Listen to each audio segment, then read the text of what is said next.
দর্শক, আমরা এই মুহূর্তে রয়েছি নীলফামারী জেলার কিশোরগঞ্জ উপজেলার পুটিমারি ইউনিয়নের ৩ নম্বর ওয়ার্ডে। আমরা যে রাস্তাটিতে দাঁড়িয়ে রয়েছি, এই রাস্তাটি একসময় কিন্তু অবহেলিত রাস্তা ছিল।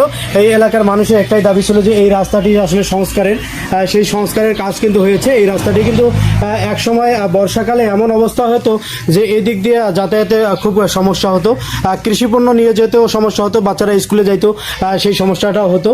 গ্রামীণ অবকাঠামো উন্নয়নের যে বাজেট টিআর কাবিকা প্রকল্পের চলমান কাজগুলো, সেই কাজগুলো বাজেট থেকেই কিন্তু এই কাজগুলো হচ্ছে।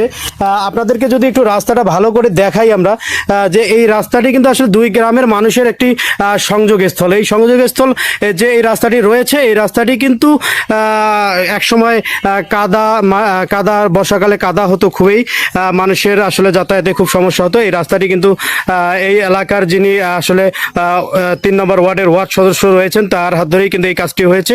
আমরা এখন আসলে ৩ নম্বর ওয়ার্ডের যিনি ওয়ার্ড সদস্য রয়েছে তার সাথে আসলে আমরা একটু কথা বলে জানার চেষ্টা করব যে এই কাজটি তিনি আসলে কিভাবে সম্পাদন করলেন আর কত টাকা বাজেটে রাস্তার দৈর্ঘ্যপ্রস্থ কতটুকু সম্পূর্ণ জানার চেষ্টা করব আমরা।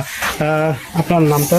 আমার নাম শ্রী প্রভাত চন্দ্র রায়, ৩ নম্বর ওয়ার্ড সদস্য, ২ নম্বর পুটিমারি ইউনিয়ন পরিষদ, কিশোরগঞ্জ নীলফামারী। আমি ২০২৫-২৬ অর্থ বছরে কাবিটে টিআর প্রকল্প থেকে দুইটা প্রকল্প এখানে আমি সমাপ্ত পথে। এখন মনে করেন বরাদ্দ এখানে ছিল কাবিটাতে ২ লাখ, টিআরে ২ লাখ।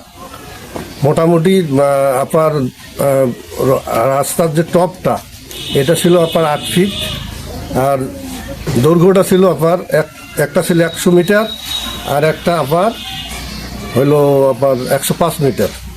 এই দুইটা প্রকল্প করাতে এই এলাকার মানুষের যে মানে দুঃখ কষ্ট ছিল, কাদায় গত বর্ষায় তারা হাঁটতে পারতো না, ২-৪-৫ কিলোমিটার দূর দিয়ে যে বাজার করত। এই দুঃখ দেখার পরে তখন আমি মানে কিছু বালাও আমার নিজের অর্থায়নে এবং এই পাড়ার লোকজনের অর্থায়নে বালা দিয়েও সেটা কভার করা যায়নি।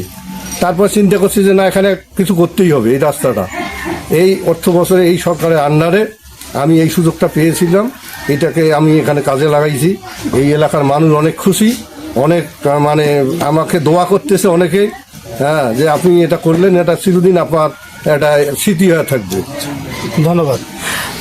আমরা এই ওয়ার্ডের যিনি ওয়ার্ড সদস্য রয়েছেন তার সাথে আসলে কথা বলে আসলে জানলাম যে এই দুঃখ দুর্দশার কথা এই এলাকার মানুষের।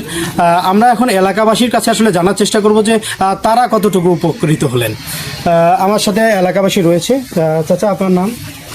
আমার নাম মোহাম্মদ আজিজুল ইসলাম, কুটিমারি কাছাইপাড়া, কিশোরগঞ্জ নীলফামারী। আচ্ছা, এই রাস্তাটা যেটা হলো এটি আগে কিরকম ছিল আর বর্তমানে আপনারা কিরকম সুবিধা পাচ্ছেন? এই রাস্তা বর্ষাকালে আমরা চলাফেরা মোটেই করতে পারতাম না। ওই মেন রোড থেকে নামিয়ে আমাদেরকে স্যান্ডেল হাতে নেওয়া লাগতো, আর পায়ে হাঁটি কাদার ফুট দিয়া পানির ভেতর দিয়ে আমাদেরকে চলা লাগতো।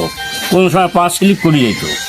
আলহামদুলিল্লাহ, এখন আমাদের ওয়ার্ডের মেম্বার সাহেব, উনি আমাদের কাকা, উনি খুব পরিশ্রম করে আমাদের রাস্তাটা সুন্দর করে দিলেন। আর আমার মহা খুশি।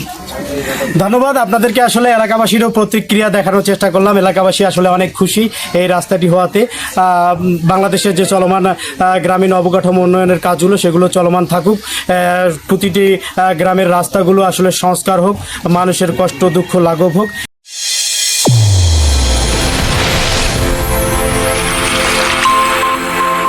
চ্যানেল A1 হৃদয় স্পন্দন।